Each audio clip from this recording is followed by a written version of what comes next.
Dark Army can help Ukraine regain Kherson. Ukraine's counteroffensive in Kherson is receiving significant support from the guerrillas there. The Ukrainian army is trying to retake the city of Kherson in the south of the country. Kherson is the first major Ukrainian city to be controlled by Russia after Moscow launched a military operation in the neighboring country in February. When Ukraine launches a counteroffensive in Kherson, they will receive considerable support from the Shadow Army. This is a force of civilians with varying degrees of training, so it is difficult for the Russian military to detect. In Kherson, people can often see images of hooded people with faces in the dark hanging, plastered everywhere with the words, "Kherson, the resistance sees everything." The message is said to be also intended to warn locals who intend to side with Russia. Most Kherson citizens recorded the actions of the Russians in the city and reported back to the Ukrainian military. That information helps Ukrainian military drones identify Russian positions and pass the information onto artillery fire. Meanwhile, more well-trained guerrillas often take on sabotage and assassination missions targeting pro-Moscow civilian leaders as well as Russian officers.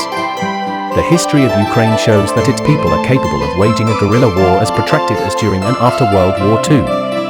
In fact, Ukraine's guerrilla warfare has proved remarkably effective as Ukraine has intensified its counterattacks since around the end of April. Ukrainian special forces are linked both directly and indirectly with guerrilla groups in Russian-controlled areas. They have set up a special website called the National Resistance Center, which reports on attacks by Ukrainian guerrillas, as well as instructions on sabotage methods and how to gather information. Facts matter instead of Russian propaganda. According to the New York Times, there have been dozens of guerrilla-style attacks in Kherson and the Zaporizhzhia region against senior Russian-appointed local officials since Russia took control of these regions. Kherson, a city of about 300,000 people before the conflict, is considered to have a strategic location due to its control of fresh water resources to the Crimean Peninsula, a territory annexed to Russia in 2014.